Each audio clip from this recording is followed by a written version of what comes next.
Hello, everyone. Welcome back to Chasing Rank. Hopefully, you are doing well. The full quartet of the boys are back. The trifecta's here, and what a game week 3 was. Damo, how you going, mate? Back on the pod?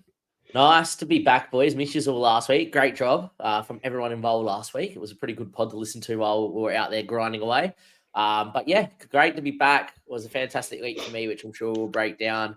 If I do sound a little nasally and look a little bit puffy, it's because I do have a bit of a head cold. But look, we'll get through this pod, and I'm very glad to be back as well. And Dom, how's things? Oh, good. Had a great game week finally. Very happy with how my team went, but yeah, we'll get into that. And don't international breaks freaking suck. Yeah, not a very happy chappy, and we've got some time to talk about a few things, which is always nice. And we've got Harry already in the chat saying good day all. Welcome in again, Harry. It's been great to see you so much. Damo, our resident special guest as well. We've got a lot to break down, Damo, this week. So hopefully we've got you in the chat there to go through that with us. Now, this week, Dom was the highest scoring manager out of the three of us. So I'm just bringing up your team now, Dom, on the screen. So 70 points for Dom this week, which is absolutely massive. Now, let me make sure I've got the right team. There we go. It's coming up on screen now. Dom, do you want to talk us through your team before we get into the impacts of the transfer deadline day yesterday for us? Let us know what your team did, because if you look at the bench, we laughed at you last week and you've ended up being the highest scoring manager. So maybe you got to laugh.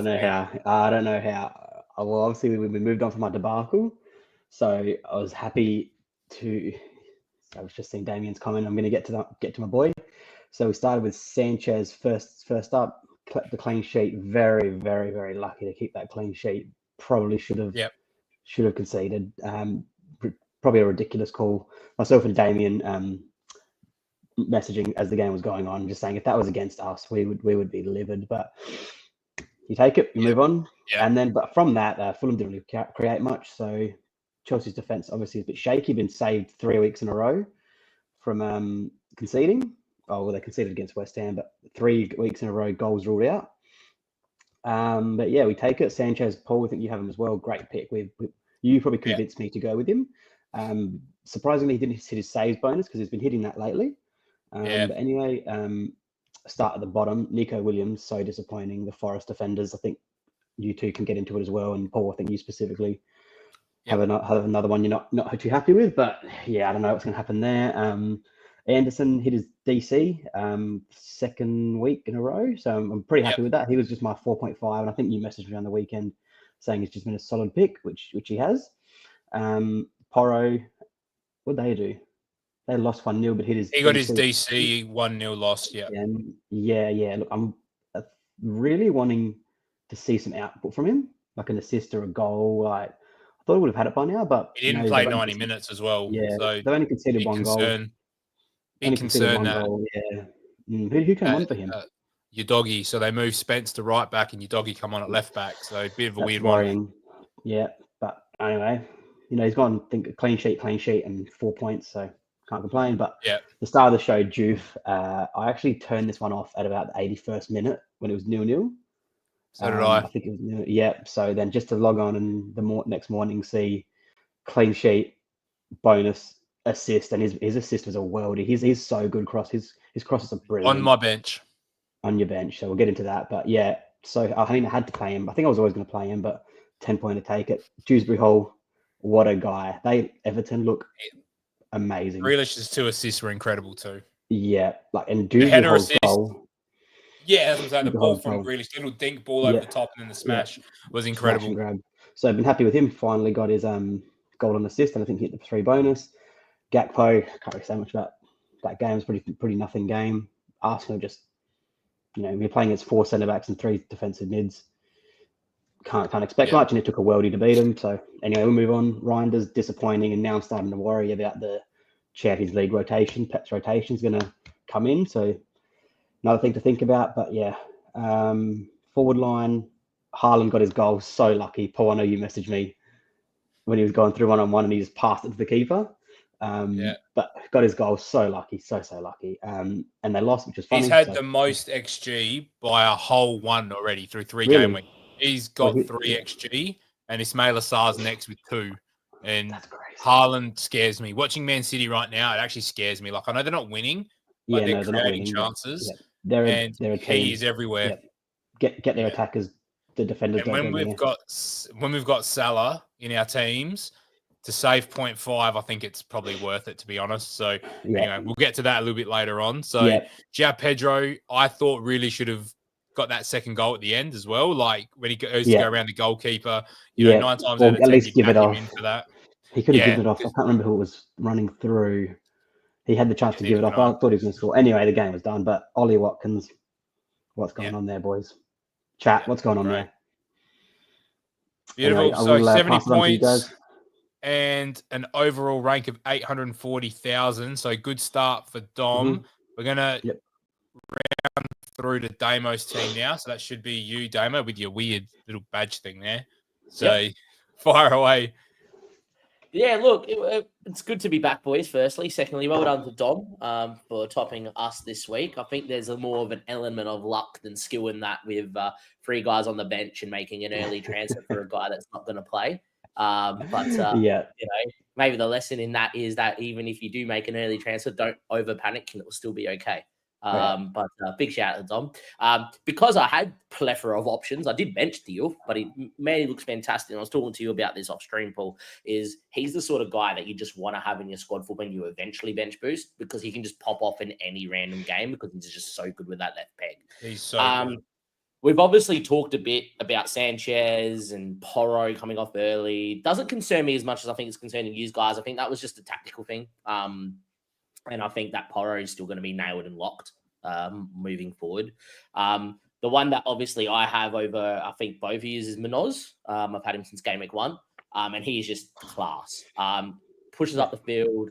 You saw him in the Cabaret Cup. The Community Shield, how high he was winning the ball back for Palace, one of the guys that hit defensive points in that game. It was the main reason why I turned to get him in game week 1, and he proved it again.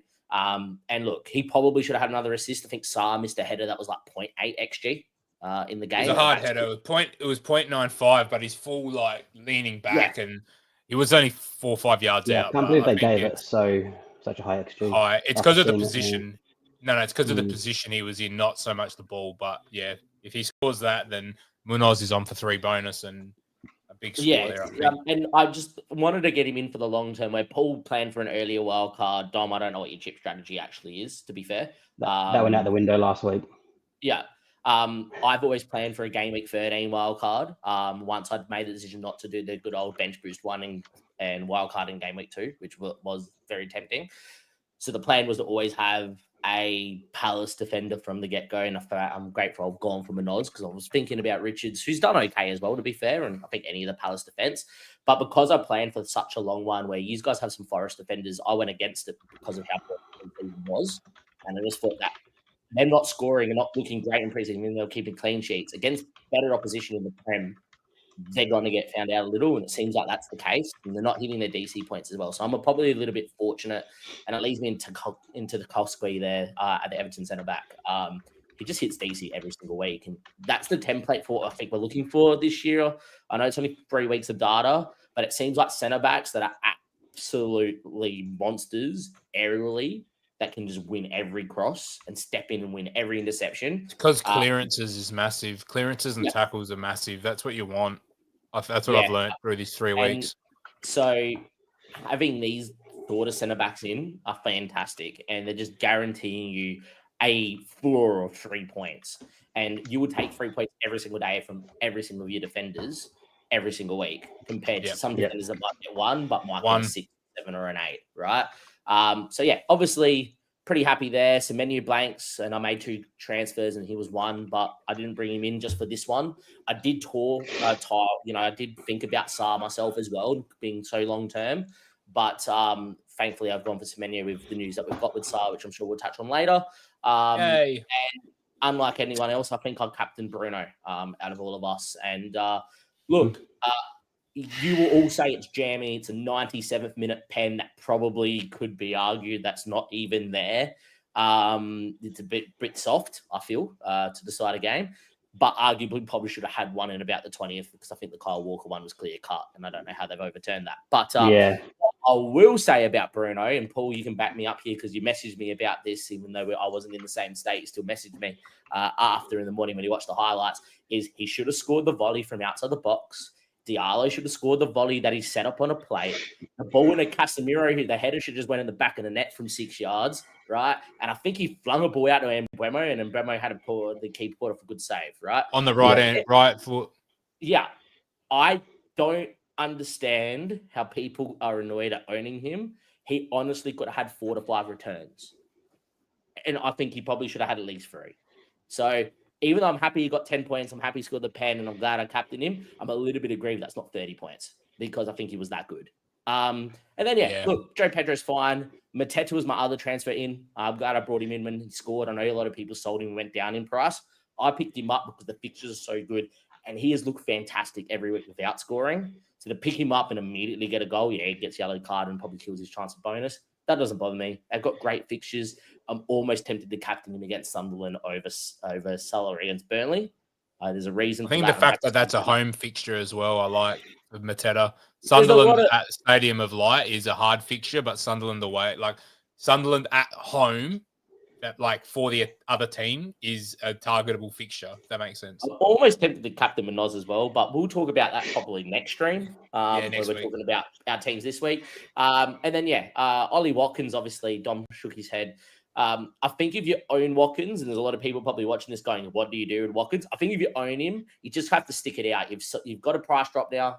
So if he goes unless you're wild carding. Yeah, if he goes to 8.8, who cares? It's 0.1, 0.2. But because they've got a couple of really good fixtures coming up.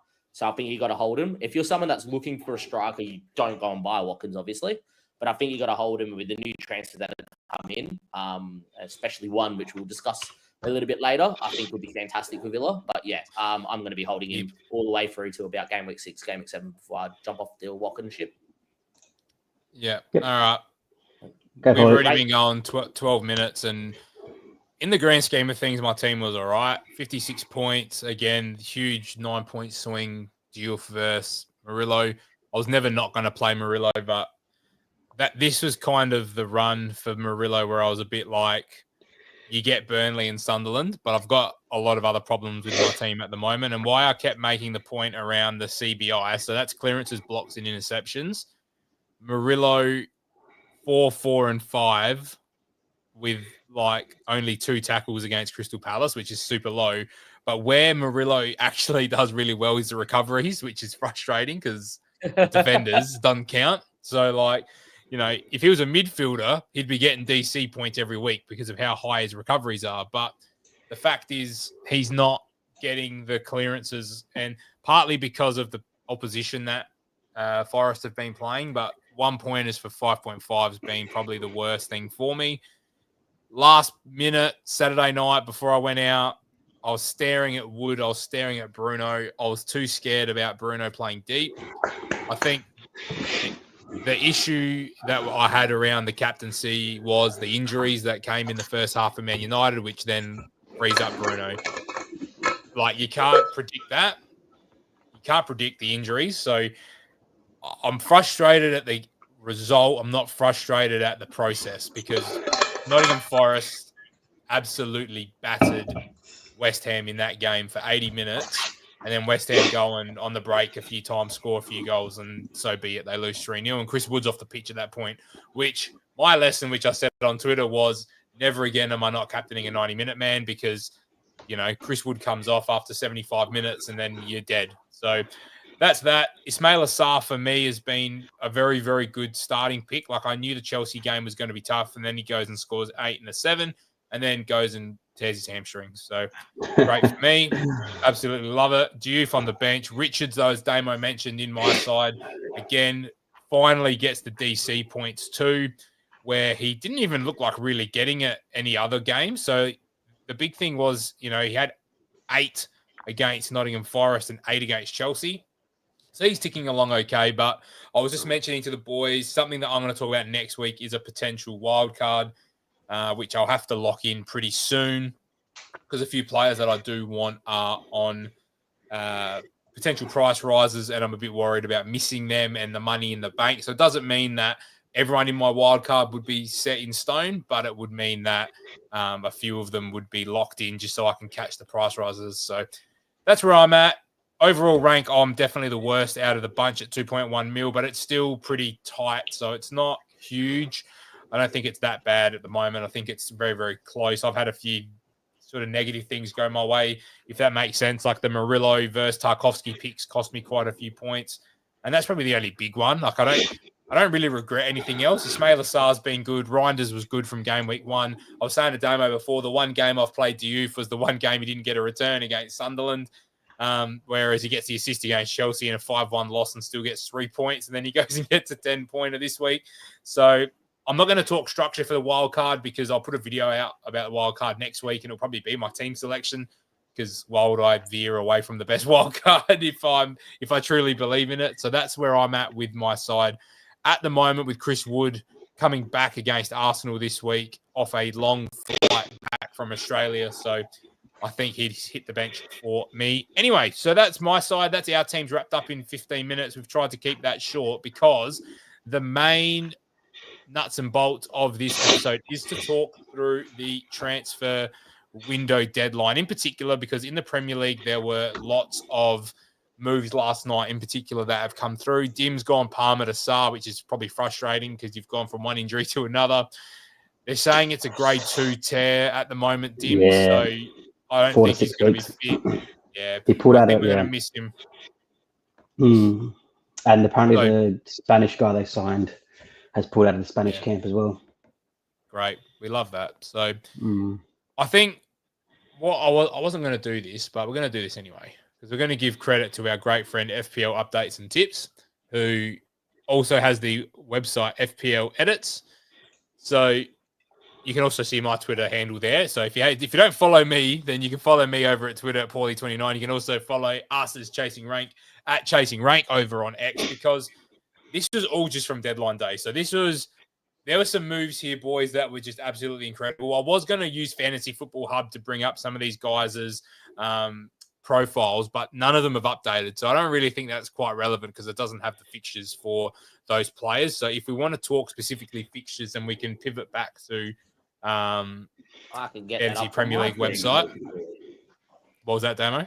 I'll get that up on my screen if you want to. Oh, no, it's all right. I'll get them up too, because then I can at least put it on. Oh, yeah, if you want to do it, and then you can just share your screen, and then we can bounce. No, as in, like, if you want to talk about Isak, I can just bring up Mohamed Salah. And be like, bring up Salah. Yeah. All right, Damo, we've got a big question here. So there's a lot of people here that need some transfer advice. We've got Trafford Giu, and I know Damien still has Solanke in his team as well. We've got Palmer, Acuna, and Barnes. Dim wants the wild card. I'm wild carding. So oh God, we might be going longer than an hour. It's nice to sit and chill inside the top 800k. You know, you don't have to worry about nothing. It's great, isn't it? He's cooked. Yeah, so, Damo might be in trouble. Was in Damo in chat. Yeah. So anyway, Alexander Isak, Damo, if you want to get up Salah on your end, then we'll load it up. But look, I'm gonna get on the front foot here. As someone who's potentially playing his wild card between game week 3 and game week 4, playing the long game, Isak is somebody who is 100% in my mind for a wild card. It probably then means I don't go Gyökeres short term and I try to ride the Ollie Watkins bus for a couple of weeks just to try and save a couple, 0.2 million. But as Damo's mentioned to me, I feel like if you're looking at an Isak and you're in my position, you're wild carding, you just have to start him and pray that he plays 30, 35 minutes against Burnley and hopefully just pray for a goal and then roll that momentum into the derby. I can't see him not playing by the Everton game at home. So Isak, I don't think we need to spend too long talking about Alexander Isak. He is just an elite fantasy operator. When fit, he's just the best. He's the best behind Haaland in the league as a number 9. Just he's getting so much more potential from behind him as well. I think Salah's going to turn a bit more creative like we saw last year. You've got Florian Wirtz, who's just going to have balls to play for fun. We'll finally get to see what this Ekitike Gakpo situation looks like as well on the left. But this team's looking really, really strong. Boys, what are your thoughts around Isak? I'll go quickly first on. You got Burnley first up. So if you are wildcarding during this international break, which Paulie's mentioned he's may look at, there may be some people in the chat like Damo's team that has a lot of issues. If you started with Trafford as a punt, which was a pretty good punt, Wii etc. But then, I think if you go down the route that you're going to go and restructure and you need a striker and you have the funds, you just have to start him because I personally think we're going to start Isak up top, Ekitiko on the left, Wirtz in the middle, Salah on the right, and Gakpo will miss out come Burnley. I honestly think that's the way it's going to be. As harsh as it is on Gakpo, I just think that's the 4 we've had drawn up as the blueprint. And I think after 2 weeks, everyone's going to be wanting it. And they're going to go, here's the easiest fixture you're probably going to get away from home this year. Go score your goals. Go get used to each other so then you can all start in the derby together. That's what I think will happen. I just think longer term, obviously, that he has to be a minutes risk and he won't get penalties over Salah, I do not think. So as much as I think it's an exciting pick, I personally wouldn't go there only because, look, you got Burnley, good fixture. Everton, I think it's going to be a non-typical Merseyside derby where I think it's just going to be a goal fest. I think this game's got goals written all over it. And then you got Palace that are decent. Chelsea defending quite well. United, look, for whatever reason, the Merseyside derby is generally cagey. And then you got Brentford, Villa, City. So I think if you're going to have the funds and you got 10.5 mil, sure, and he's probably really good, but there could be better uses of it as well. What do you reckon, Dom? I don't get why people are so like rushing to bring him in. I just don't get it. I just don't think he's going to start. Yeah, he gets 30 minutes, but I don't know. I just don't see where he starts. Or does he move Isak to the left? Like, I don't know. I just feel like Gakpo's starting. Does he drop Ekitike to a 10? Like, no one's spoken about Wirtz losing his spot. Like, he's having a tough, You're not losing games. Yeah, I'm intrigued to see where they line up, how they line up. Like, do they go 4-4-2 kind of thing? I don't know. They're going to change shape. I just don't see Gakpo losing his spot. Like, I don't know. I They're feel not going to change shape at all. I don't see him starting the next 2 games for me personally. I think they'll ease him into use the Champions League to ease it in. He hasn't really had a preseason as well.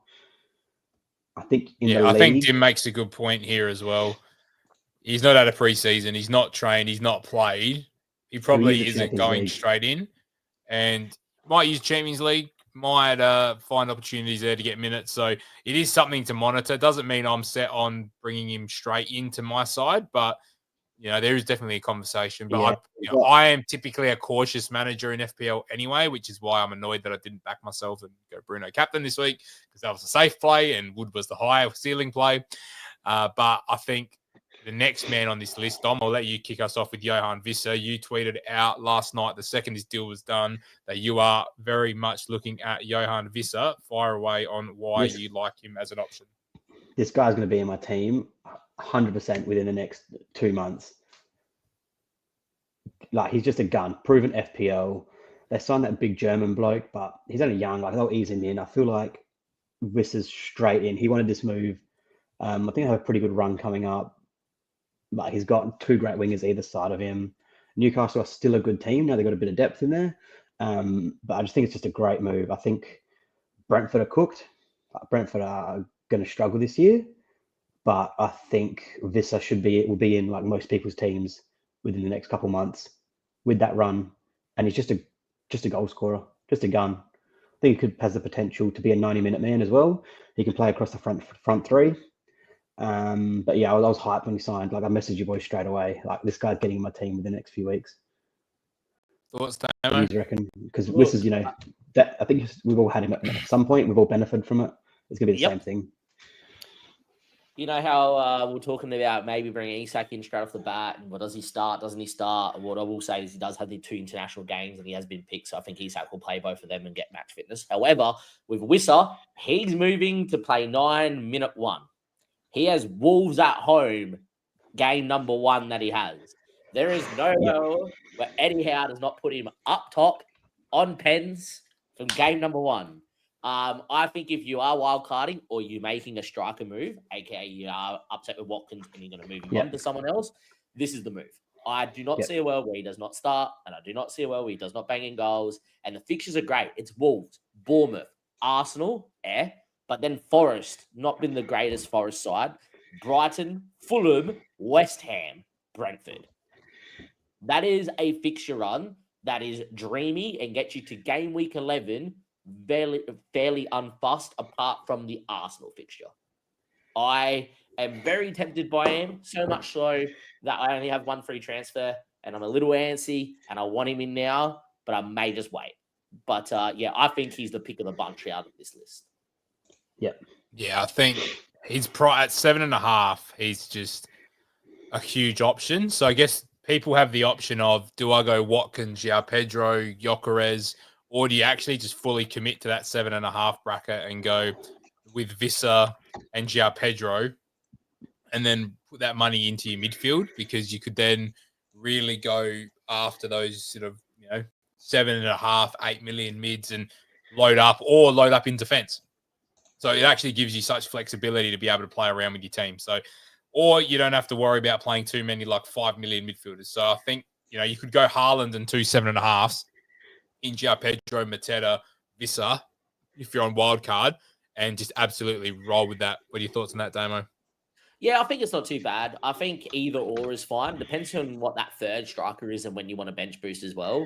If you're going 2 7.5s and say you had a 6, like Thiago, for instance, or Strand Larson at 6.5, or Evan Nielsen at 7, cool. You can pump it in the midfield of defense. I personally would pump it in defense, from what we've seen, by the way. Just defensive contributions and guys that can also then keep clean sheets and then tackle and bonus points. Seems like defenders in that bracket are top tier to own over these middling price midfielders.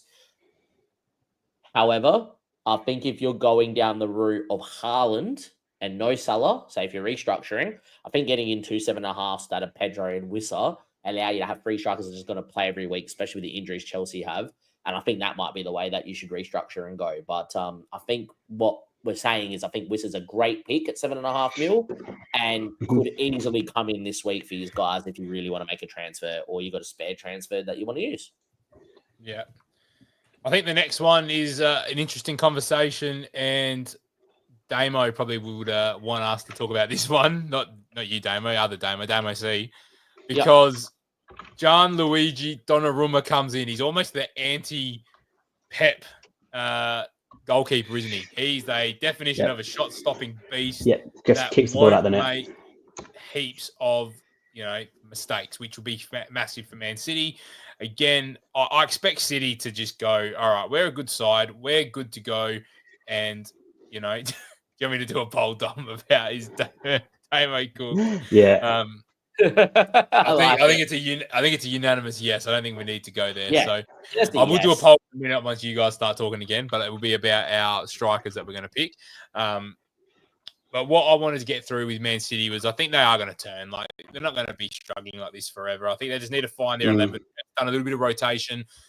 I think he's settled on the Bob Marmouche, 1 in, 1 out kind of setup. So you've got Matheus Nunes inverting into midfield. You've got Bob staying wide. You've got Aït-Nouri going down the wing on the left with Marmouche cutting across. So I think that structurally is sound.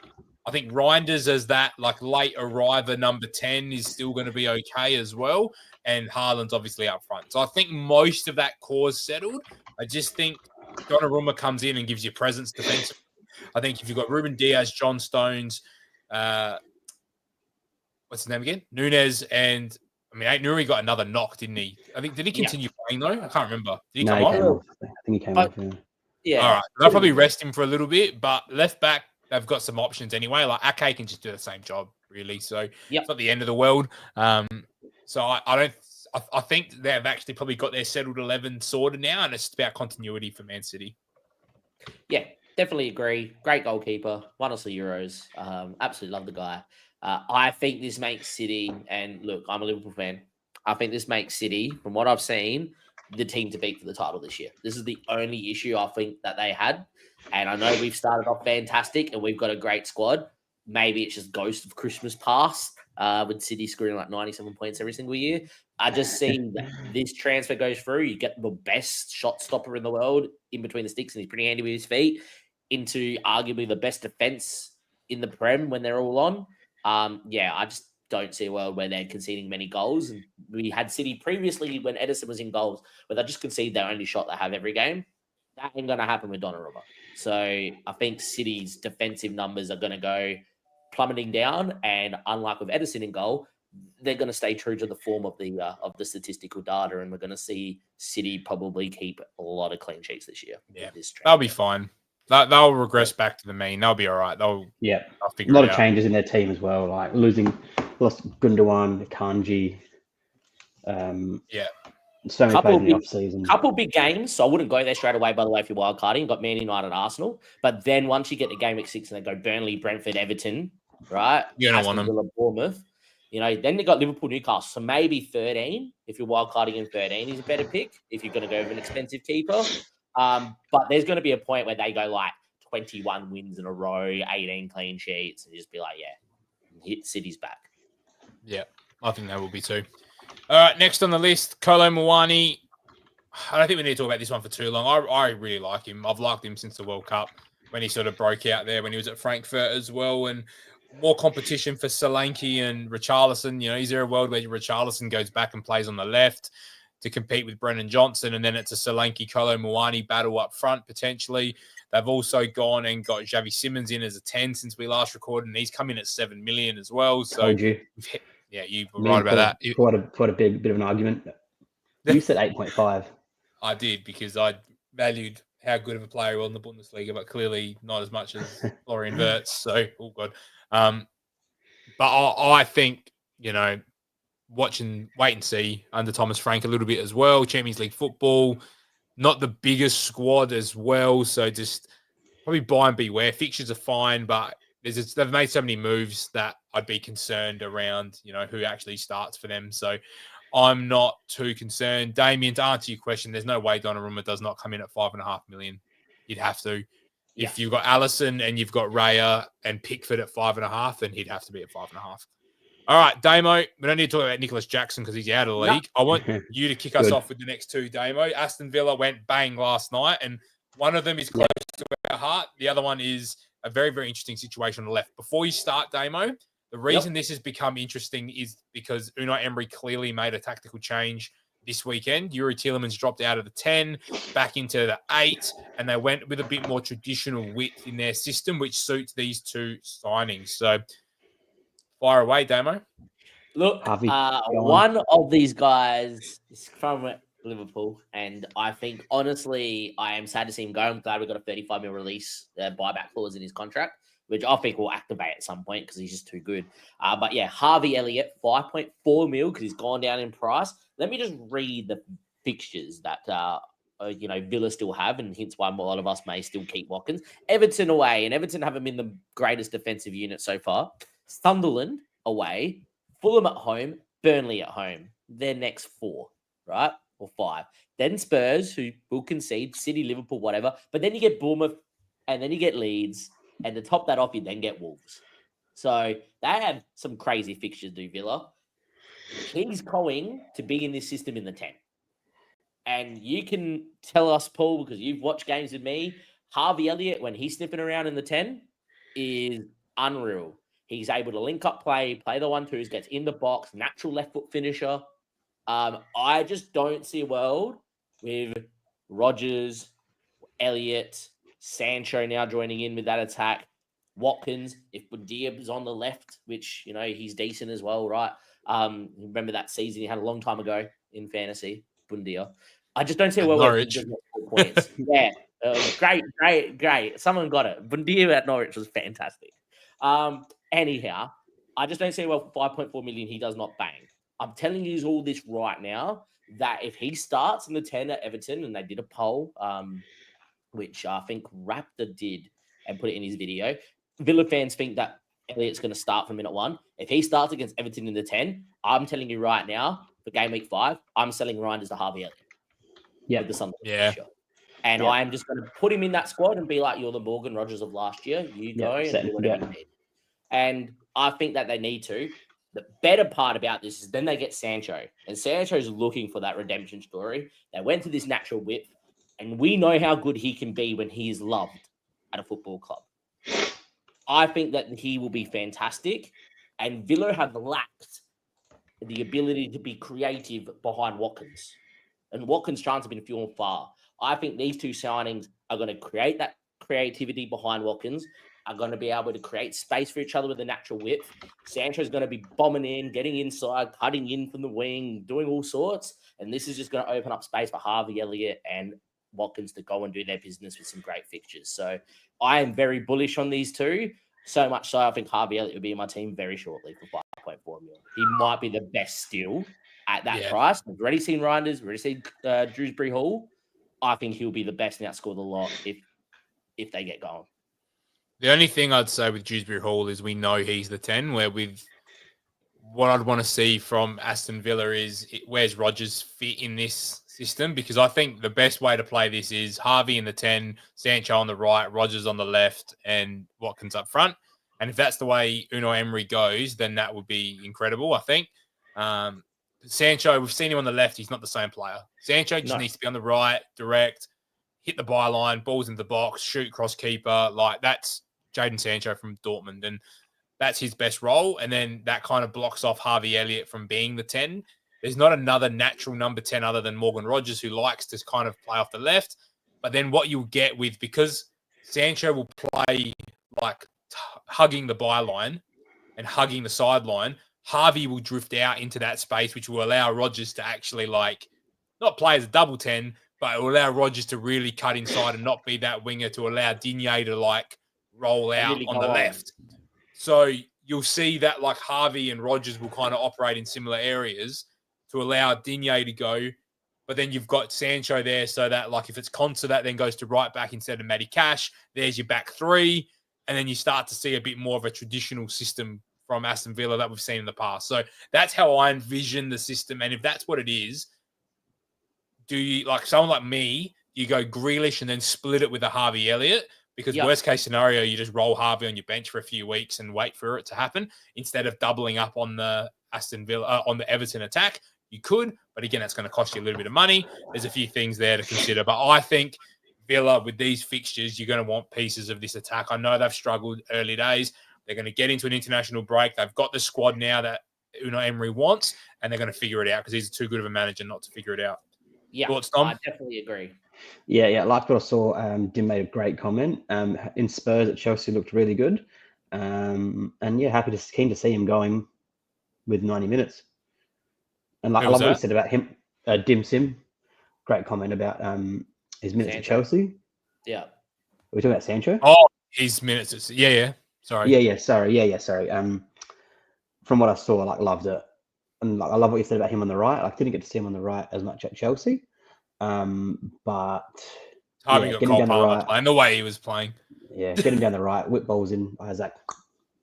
Not Isak. Yeah. Watkins. Yeah. Yeah, two great moves. Two great moves from Villa. Yeah. So next up on the list there, sorry, I don't have it on my screen. I don't think we need to talk about Hincapié much. Another left-footed centre-back for Arsenal, which just provides more competition for Calafiori and Lewis Skelly, which Calafiori's actually looked pretty good. So I don't really know why they've gone and done that. It's just a loan with an option to buy. So I think that's just depth and numbers and in case they get injuries. In case the 7 centre-backs they have isn't enough. So just get that one more in. Yeah. Yep. Well, Lemons, I'm intrigued on this one. Not very fantasy relevant, but God, why would you not just go get Emi Martinez? God knows what happened in that situation. I just think that sums up Man United. That I don't want to take someone on who's got character like Emi Martinez. Why else? He clearly wanted to be there. He didn't play at the weekend.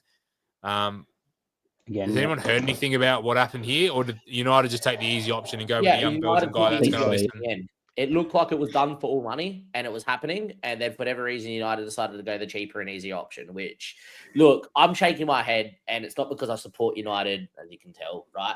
But when I think of old school, proper Premier League football, United are good, right? And as much as I should want them to get relegated, I want them to be good. I want to beat them in a title race, right? In my lifetime. I want a good old classical Liverpool, Man United title race. Bang, we knocked them off their perch sort of thing. That's not happening because they're not a brave enough football club to make good decisions and decisions that will put their club on the line.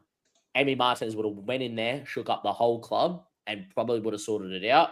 And that way I'm not able to do it. Look, Lammers might come in and be fantastic. Who knows? But I think there's a little bit more luck in that, where with Emi Martinez, it was guaranteed. Look at our blueprint. When we needed someone, we've gone out and spent the money. Virgil, Allison, United are scared to do that. And this is why, apart from Bruno Fernandes, I think a lot of their options are just not warranted in fantasy. Yeah. Maybe in Web, but that's about it.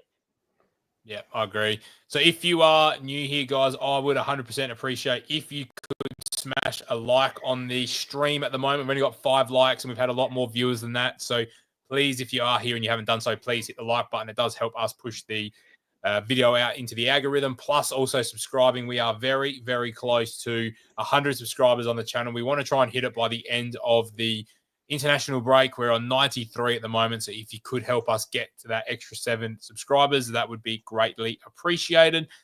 Other fantasy relevant options. Now, there's 2 here from Fulham, Sam Chukwueze and Kevin. Now, Fulham have been crying out for options up front.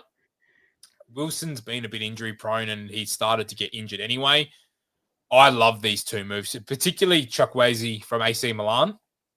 I think he could come in on that right-hand side and be a little bit of an Andreas Pereira type operator that, you know, he probably won't be as cheap as Andreas Pereira was, but I think Fulham just needed depth in numbers because they're actually getting some decent results and they're a good side, but they just needed some quality. And I think these 2, I don't know much about Kevin, but he was highly linked throughout the whole transfer window. But from Shakhtar Donetsk, you know, there's a pretty good record of Brazilian wingers going from Shakhtar and, you know, kicking on and doing good things across Europe. But, you know, Chukwueze, we've seen him score goals for Milan. I think he'll come in and just start straight away on that right-hand side for Fulham. And, you know, anyone got any other thoughts before we move on? Kevin's pretty good on Football Manager and grows into a very good winger. So that's the main thing.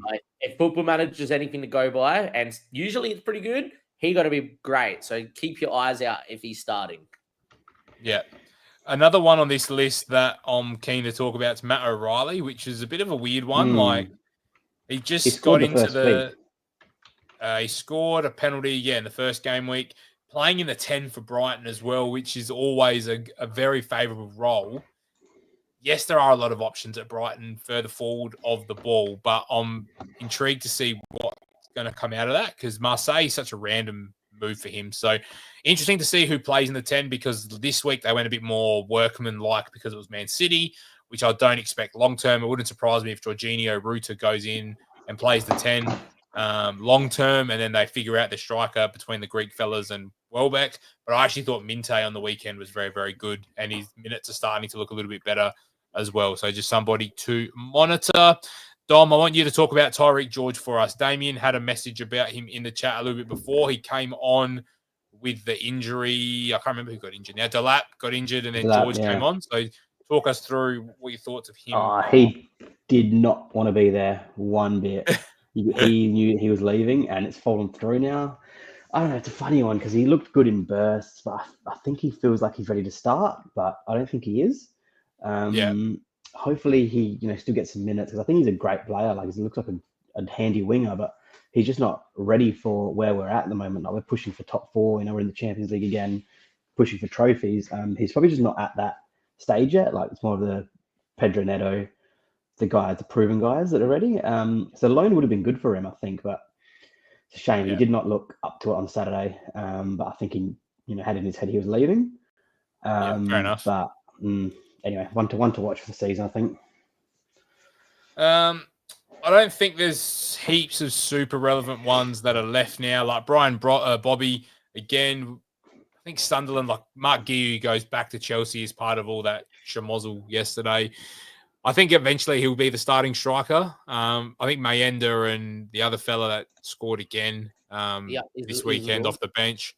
Yeah, Isidore. I just think they've got probably too many options for us to consider Sunderland strikers, and you're only going to want to play them when they're playing at home. So again, I don't think super relevant for fantasy. Igor Julio, similar. West Ham defense, we're really investing there when you've got Diouf at 4.5. But again, just more options for West Ham's probably beneficial. Reece Nelson at Brentford, again, you're probably not going there. I think the only player from Brentford that I'd be considering is probably 2. And it's Vandenberg, who's getting DC for fun because Brentford are getting battered every week. And then Dango Ouattara, who hindsight at 6 million is not a bad shout as the out ball in a team that's getting patted every week. So, he's going to be out on the break and there's going to be space for him to attack. So they're probably the only guys that I'm looking at from a Brentford perspective. And then I don't even really know the others. I mean, Zinchenko, I can't see him going in there and starting. I think they just need they need depth and numbers with European football, backup, left back, centre defensive midfielder.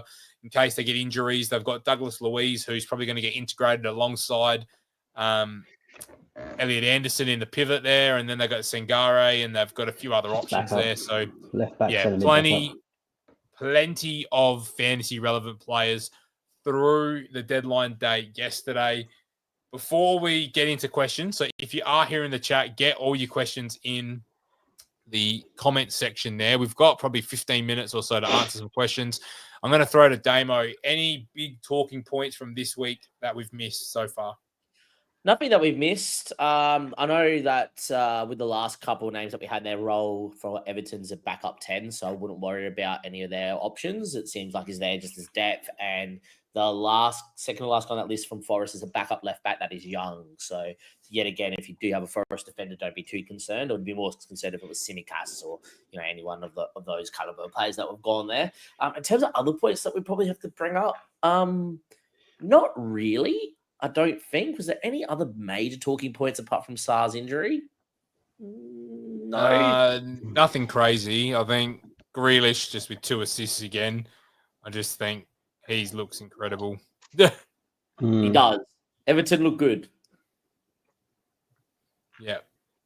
And I think, it's still early. Like I know I'm here talking about wildcard and what I'm thinking of doing and all the rest of it. And maybe that's what I'll show. So whilst we wait for everyone to get their questions in the comment section, I'll share what I've been tinkering with because you might have noticed my eyes darting across the screen. So we'll get everyone's thoughts. So if you're in a position like me and your chip strategy's just gone kaput and you're like, what am I going to do with my team? I got 1 free transfer. I can't bench boost. I'm not happy with my defense, which is the same situation that I'm in. I'm a bit underwhelmed by my defense. There's a few players on this list here that I've had my eye on for a little bit of time. And if you're going to rip the wild card, you better to rip it early because it just allows you to be flexible with price rises. So my team for reference, because I've saved that, so I can't even show you that side. So that is my potential wildcard team very early doors. So I just think the only position where I'm a little bit not happy with is this Eze slot. Like, I think he was going to be a fantastic option. Their fixtures are absolutely horrible. But in that 7.5 million bracket, there's just not a whole lot of players that really jump off. Same thing. I'm not looking to just go there straight off the bat. Like, is he going to play straight away? If we're looking at guys that have returned, like I'm not going Lucas Paqueta. I'm not going Gakpo. I'm definitely not going Cullen. I'm not going Tavernier. I'd much rather just have Ismail Assar, but with the injury, he's not going to be there. I'm not going to go with Grealish and Jai because his minutes, everyone's talking about him being a 90-minute man. He's only played 90 twice and then 63 against Brighton, so it's not great. Zabozlai's playing at right back. And Doi, again, you're not really wanting to go there, even though he's got a goal and an assist so far. It's just interesting. Like, the other option is, do you double, like, I don't particularly want to double or triple down on the cheap mids because if you go Eze to Dewsbury Hall and you cover Elliott, Dewsbury Hall, if you double down here, you can really pump that money into the defense. So if you go Dewsbury Hall, you're left with 2.7 million, and you can almost turn these guys into Cucurella and put that onto the defense, and it still leaves you with a 5.6. So, but who's the other 5.5 defender that you really want to go for? Do you go? You don't really want to go Calafiori because of rotation. Chalobah has been okay, but you really want to go. You can't go triple. Can't go with 4. So it's very, very interesting on the position that you go for. You're already covering the Crystal Palace defense with Munoz. Someone I actually don't mind the look of is a Livramento at 5 million as well, who playing as the fullback out wide has gone 9-4-6 and is contributions aren't there at all, but you've got a clean sheet there. You got a clean sheet there, and you got an assist against Liverpool. So there's a world where you could look at a Newcastle defender who go Wolves, Bournemouth, Arsenal, Forest, Brighton. What are our thoughts around? I'll put it back to how it was because I think that's a bit more likely that I'll go Anderson and Senesi, who have been fantastic, and Dewsbury Hall to an Eze. I want to know Dom's thoughts on one player that you did not discuss in that pick for Eze. Dom. Enzo, what do you think? Is he on pens long term with Palmer out? As soon as Palmer comes back. Because I'm watching him play and he's looking good. He's a top scoring midfielder. I didn't realise. I think that's 2 goals, and the fixtures 2 assists. aren't the worst moving forward. Yeah, 2 goals, 2 assists. Top scoring midfielder, yeah, and his DC aren't there, but when he's getting, but he's playing more as an 8. Yeah, he's getting into the box, has lots of shots, plays 90 minutes most weeks as well. I think it's just a bit of a purple patch. Probably wouldn't touch him just yet. I mean, if Palmer was out long term, I'd look at him, but yeah, I think it's just a bit of a purple patch, and he's just contributing in an FPL standard as more than anything. Because the reason why I asked, you got Brentford next, right? Good fixture. Yeah. United can't defend, so good fixture. Yeah. Brighton can't defend. Then they got Liverpool. That'll be a cagey game. But then if you're like Paul that's thinking about it for a wild card, Liverpool's in 7. Have a look at this run from 8. It's Forest, Sunderland, Spurs, Wolves, Burnley, Arsenal, Leeds, Bournemouth. You're playing Leeds, Burnley, Wolves, and Sunderland in a 5-week patch. I'm very, very, very, very, very tempted by him as well. If I had 1 million transfers, obviously. And you can't get everyone. But I'm thinking almost, Paul, splitting it a little bit, saving $1 million. And instead of dropping 2 of those 4.5s and moving them up, maybe it's 1. Yeah, and it's probably Senesi if I was to get rid of one of them. But then it only allows you enough to go to a 5-5. So you've got Anderson in at 4-5, and it allows you... I know which 5-5 I would go to, but you'd be brave to do it after he came off early on the weekend. Well, Pedro Porro. I think he's absolutely nailed. He's fantastic. Yeah, I love him, and he's got great long-term fixtures, and that could then be your team. So it could be Sanchez, Dubravka, Munoz, Tarkovsky, Anderson, Porro, Diouf, and most weeks you're probably playing 4-3-3 with this setup as well. Great. You get guaranteed a great bench boost at some point. So you're not really forcing the bench boost because you're just waiting for Harvey Elliott, who has great fixtures, to have great fixtures with a lot of these guys who have good fixtures.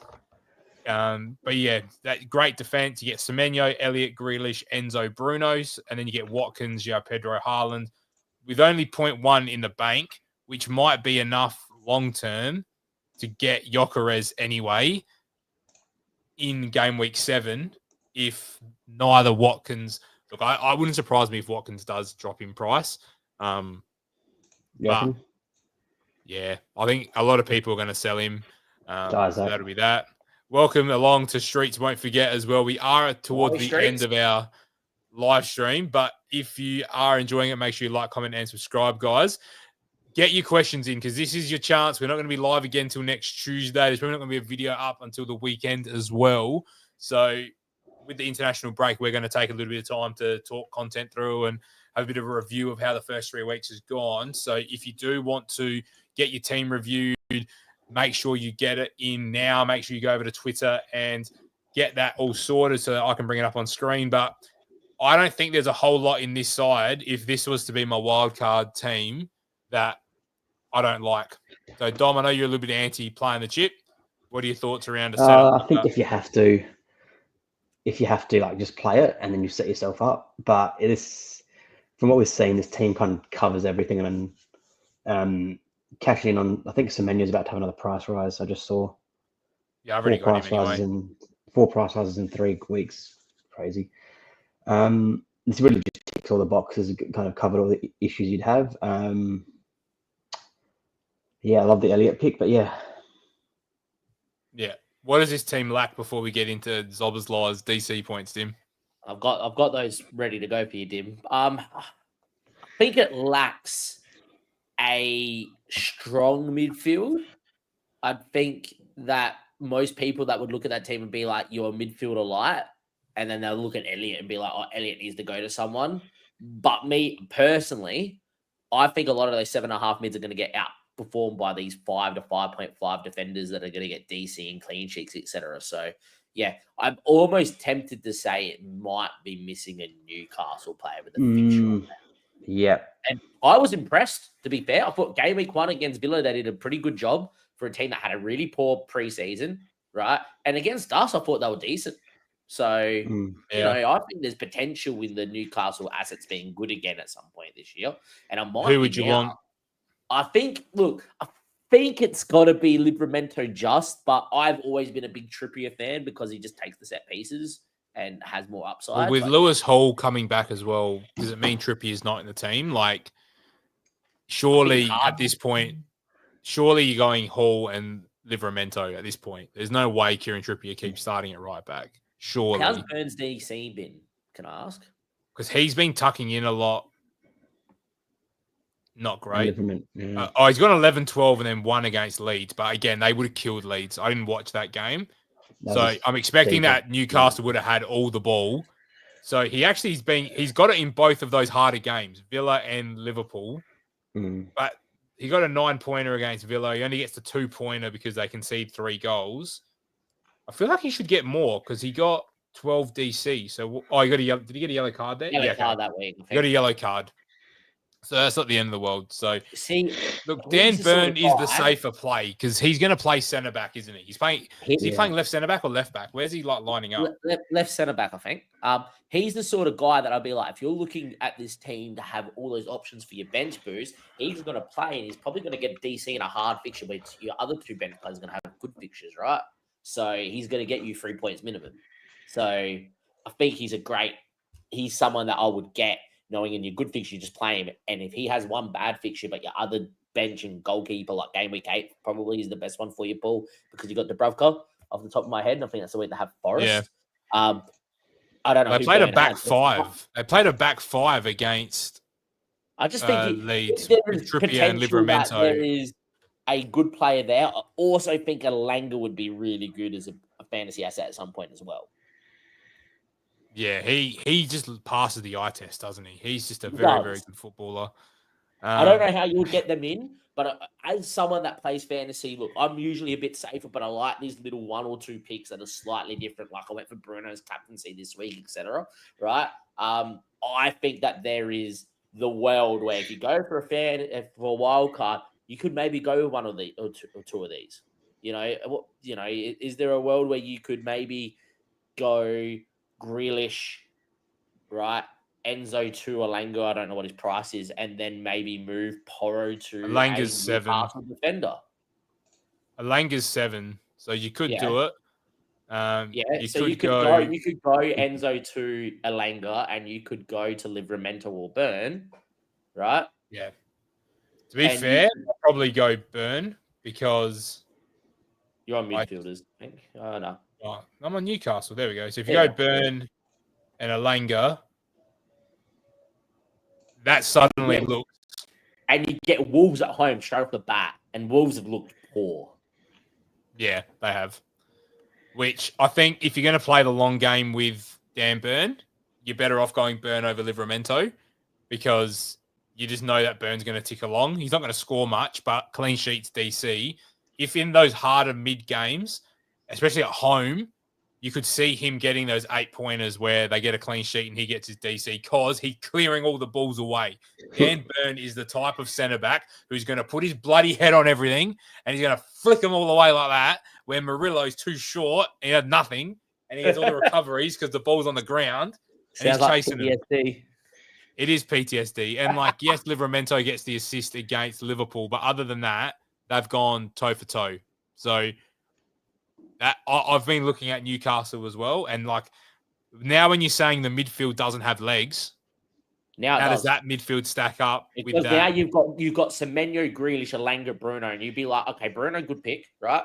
Every Grealish week you could play 4-4-2 or 3-4-3. You play 3-4-3 every week with that team. Semenyo could be the best out of the bunch, And then you look at Harvey and be like, oh, okay, and they're good fixtures and he's starting. It's probably a good pick. And then right? it turns into a 3-5-2 if João Pedro or Watkins have a bad game. But again, you're probably playing 3-4-3 every week or 4-5, not even 4. You're playing 3-4-3 most weeks, aren't you, with that side? Yeah, correct. With Diouf on the bench every week, and you're just playing the fixtures between Munoz, Tarkovsky, Anderson, Byrne. You're playing 3 of them. Yep. I think that's a pretty solid template for your wild card. I also agree with Streets. Don't forget. Streets won't forget. Fulham players will cook soon. I think King's a great pick at 4.5. And I think there's a world where Fulham will turn the corner and go massive as well, especially with the depth. They haven't been getting battered or anything. They're just unlucky. Yeah. Yeah. And they've had a few tough games as well, Fulham. So I think, they had Brighton, Man United, Chelsea. They're going into Leeds, Brentford, that should be 2 games that they do quite well in. And then it gets a little bit tougher there with Villa, Bournemouth, Just depends Arsenal. on the assets, though. Who would you But then they go Wolves. Yeah, I don't know who you want from Fulham. Like, if I just bring up their team. The best asset Fulham is Anderson because of the DC points, King because he's 4.5 million starting. I don't have anyone more than 6.5 million. Yeah. Anderson's the best defender. Like, Wobie's always a decent pick. I had him at points last year, and he was really, really solid. But again, I don't think he's fantastic. Yeah. Like Smith Rowe's not great. Wilson's injury prone. King looks good. He's gone 76, 70, and 66. So it's not like he's playing 90 minutes, though. Yeah, like it's not. But is it now Chukwuemeka on the right wing? Does he come in and look good? Is it Kevin or Kelvin? What was his name again? Kevin. If he comes in, again, we're not going to get them in time for this run of fixtures. We know that. But I think they're starting to do good things. Muniz at 5.5. Again, the minutes just aren't there still, which is really annoying. Like, all year we're going to say Muniz and Raul Jimenez, they're going to keep trading minutes, and that's really frustrating. So for those that have subscribed, thank you very much. We are up to 95. If you are here and you haven't subscribed, make sure you subscribe. We want to try and get to 100 subscribers before the deadline for game week 4. So to wrap up, there's a big world tonight where I walk off of stream and I hit the wildcard button because my team has been not decimated by injuries, but I've had some other concerns that I've wanted to address. Now, my issue with Nottingham Forest is they play Arsenal this week and then they walk into 2 good fixtures, but then I don't want them long-term anyway. So I'm very okay with having a Munoz, Tarkovsky, Byrne, Diouf, Anderson backline for a very, very long time. I think you got a good stretch of DC and attacking potential. That midfield, I still like the look of it. I feel like I'm not losing out on much of that midfield. Obviously, you're losing on Salah, but you're gaining that through Haaland. And then that forward line is my forward line. So if Salah's in my midfield, and instead of having Chris Wood, I get Erling Haaland, and instead of Salah, I get Alanga. So you're telling me you're getting from Chris Wood and Salah to Alanga and Haaland. I think you do that. It's a 3-4-3, 4-3-3 every week kind of thing. Yeah. So I am very, very much probably going to hit the button when I go to bed tonight. Just looking at that team, and now look, I'm going to keep Watkins personally. If you made Watkins Wissa, right, and you moved Harvey up, there is, worlds where you can do some stuff too. Like, if I did this, I'd probably bench. You don't want to bench Wissa, but, you go to 7 mil. Again, you accessing a good price range for the midfielders. Xavi Simons. Who else are we at? Midfielders at 7 mil. You could go Enzo as well instead of Watkins and who was that? Harvey Elliott. You can have Visser and Enzo Fernandez, and you're not going Brennan Johnson. You're not going Dewsbury Hall probably. You're not going Kudus. This is where like the 7 mil bracket is a little bit tight for me. Like I'm not a lot of them have popped off, but it's about finding the right one for me. And, like for the sake of, Xavi Simons, you're probably not going to do that, but that looks like a team, doesn't it? It does. Yeah. And even if I jump over the hub, you go 7 mil mids, their projections have Minte. I'm going to share this tab now, just so you can see what I'm seeing. So this has Minte in at 20 points. It's got Barnes in at 20 points. I probably wouldn't double up on Alanga and Barnes, but I'm left with 7 on the dot. So I just had to double check that. Sorry. But then it's like Tavernier, Dango, and Dye, Rice, Mallon, Anderson, Sharda, Saar still, which hasn't updated. I could just go Rogers and cover the Villa attack with Morgan Rogers still. And, what are your thoughts on that, going with the Morgan Rogers? I don't mind it. I think if you're going to go and cover the Villa attack, you'd rather the punt at 5.4 for Harvey, because I think there's more upside. And then you get another enabler that allows you to do funds elsewhere, right? And then it gives you Watkins. Yeah.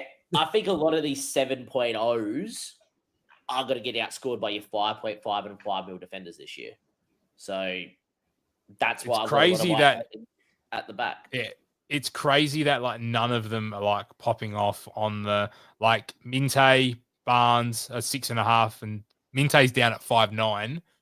Madueke 7, Dango 6, Tavernier 5.5, and Dyer 6.5, Rice 6.5, Mallon 5.3. Again, you're not going there. Elliot Anderson at 5.5 as well. We haven't even spoken about him as a DC enabler pick too. At only 0.1 more. Last 3 games, he just needs one more, and he's going to tick over. And then do you go Elliot Anderson? Do you go there? There's so many better options than who? Than Anderson. Everyone raved about his DC points. He hasn't hit it. He's hit 11. Yeah, but it's not like he's had 4 and Murillo. I know, but 6. He's not hit him. Whether he's hit him or not, you either hit him or you don't, and he didn't 3 weeks in a row. And now with competition played 90 minutes in, every game. Yeah, I know he's gone 3 weeks of 11. Yeah, and I don't think his attacking numbers are going to be fantastic either. But I just think if we've got 14.5 million to spend there, it probably comes back to what striker do you want to bring in. I'm of the opinion, if this was my team, which it is my team, I'm still going to go Watkins because I want to see it from Vissa first. Again, no preseason, hasn't played, not match sharp. I feel like you can always go down to Vissa. With this team, you can always go down to Vissa. Yeah, Pedro gets injured, you can go to Vissa. Watkins keeps blanking, you can go down to Vissa. Whereas if you get rid of Watkins now, you might not be able to get back to Watkins. It's harder to get back to Watkins than it is to get down to Vissa. I agree. So I'd rather do this. And then I think Damo was trying to not make me see this, but he's trying to play the devil's advocate here to talk about it. And then, as we've been saying, the value this year is with these defenders and with these cheaper midfielders. So then you're sitting at a 5.6, which I'll go to 6 for the sake of the video. And again, it's not going to be all the options here because, they're not all scoring. And then if you're going to take a punt on anyone, this is where it is Harvey Elliott. And I don't know why he's not coming up because he's a midfielder. You're on the wrong tab, by the way, Paulie. Oh, sorry. Oh, my God. There we go. And I think that is the side. I think if Harvey Elliott and Diouf sit on your bench early days, and you probably don't start Harvey Elliott this week anyway, as much as you want to play him, Everton away is not easy. You just watch and see Harvey, but he's on your bench and he's fine. That's the one. He can sit third on your bench to start with and just have a watch, but at least you've got him already. You're not having to then find a way to get him in. Yeah, great point here from Noah as well. Definitely a waiting game for Isak and Wissa. I 100% agree.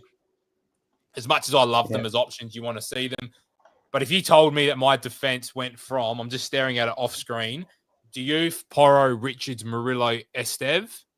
I've now gone Munoz, Tarkovsky, Anderson, Burn, Diouf. Fully upgrade, do you reckon? Yeah. It's a big upgrade because you've got access to points from DC, clean sheets, attacking potential, right? And you've got a differential captain to Munoz if you really want to as well. You're probably going with Haaland against Man United. You will because you'll have Haaland. But for us, but then the midfield of Semenyo, Elliott, Grealish, Alanga, Bruno versus an injured Saar, Bruno, Semenyo, Salah, Reinders. So what you move is you bring Saar, Salah, and Reinders out for Elliott, Grealish, and Alanga. You probably argue, whoops, I just realised I'm out of focus. You probably lose it a little bit in the midfield, but you gain it going forward. So you go from Wood, Watkins, and João Pedro. You go Wood to Haaland. So really, forward of the ball, you go Saar, Salah, Reinders, Wood. for Elliot, Grealish, Alanga, Haaland. It's pretty good. And this is why a lot of people are looking at this game week 3 wildcard slot, because you're able to get the first 3 game weeks of data and make those opinions. And if you're someone like Damo or someone like Paul, as in not me, Damo in chat, and Paul, obviously our presenter, if you do have these issues cropping up with injuries with SAR, transfers that have come in that are going to take and you're spots not away happy from with people, your defenders, got Guiu on your bench who's probably going to lose a couple 0.02 to 0.03 this 2 weeks. I think it's a great option to wild card, and it's a great time because some decent fixture swings that you can take advantage of, and a couple of nice punts that if you catch them at the right time are going to get you some good team value. Yeah, I think I'm 100% set on the wild card. I wasn't planning it initially, but my thing's been the defense, and that's where I've been losing points on people. And I think Dan Burns, the one there that I like the look of, because that's the one area of the pitch that Newcastle haven't had big change in. And I think we know that they're a good defense. And I'd love Livramento, but I think Burn is just, he'll either play left back or he'll play left centre back. Botman came off injured again. So him and Shah are just going to play every bloody minute of every game. And I just see that when I'm looking at defensive contributions, Dan Burns screams defensive contributions. Dim said no nonsense centre backs. And that's what he is. He's gone and got 11 and 12 in the 2 games where they needed to defend against Villa and Liverpool. So I just wanted to go and get guys who I know are going to lock away DC. And I know that Tarkovsky, Anderson, and Byrne all will lock away DC. My last decision will be Diouf. Do I stick with Diouf? I think for any of these games, if I was to bench boost in 4, I won't be able to 4. If I was to bench boost in 5, 6, or 8, I'd be comfortable with Diouf in any of those games. Yep. 8's a good one. 8's a good one because the Brugger gets Forest. So 4, 5, or 8. Villa have Tottenham. So not great, but again, I don't have any Tottenham in this team. So that's fine. Dubravka has Leeds. Fantastic. Munoz has Bournemouth. So not amazing. Everton have Man City, but I'm only running Tarkovsky. Tarkovsky's going to get his DC every time. Isn't Grealish online? Ooh. Grealish is online. Well, yeah, interesting point. So I have to think about what I do there because you're not going to want to play a bench boost with maybe Grealish leaves the team. Maybe he does for 1 week. Yeah. Because who do they have? They go Villa, Liverpool, West Ham, Palace. Maybe you don't go Grealish short term. Maybe you start someone else. Yeah, maybe it's Enzo. And then bring him in after that point. Who did Chelsea have game week 8? Chelsea up until then. Forest away. Forest, that's who I was thinking. Maybe that's the Enzo. Could be an Enzo slot.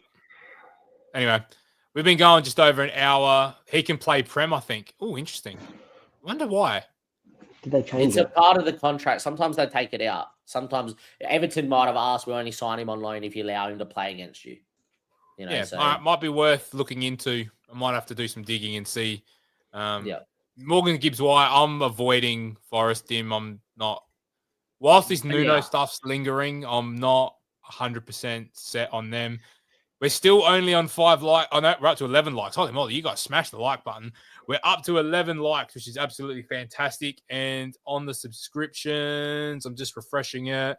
We are 96. So we are inching our way to 100. So if there's 4 of you, the 8 people that are here at the moment that haven't subscribed, make sure you subscribe because it will significantly help us with the algorithm. We want to try and push out to as many people as we can. We're across Instagram. I just set that up this week. So if you haven't seen that yet, Chasing Rank on Instagram, Chasing Rank on TikTok, and we've got here on YouTube. Noah says he's wrong, so I might have to consider what I do with Jack Grealish. He can't play, so that's a bit annoying because I really do want Jack Grealish. But there are other options at that $6.5 million price bracket that I could pivot to. He can play EFL Cup. There we go.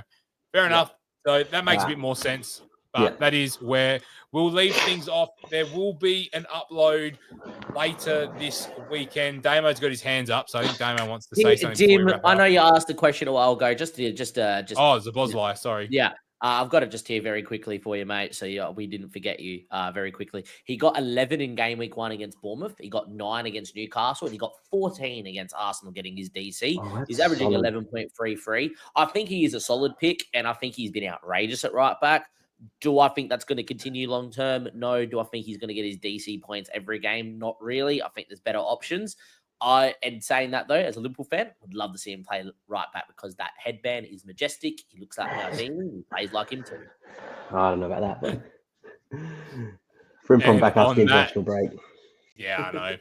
We'll see. But on that note, that's where we'll leave it. Thank you to everybody that has been here tonight. We appreciate you guys as always. We'll be back again next Tuesday to talk about game week 4 of the FPL season. Remember to have a break this week as well, guys. Don't get fully invested. We've got plenty of time over this international break to have a little bit of an unwind and dissociate from the game. If you've had a tough start, that's what we're here for, to support you guys through that. And we'll see you guys next Tuesday night for another stream.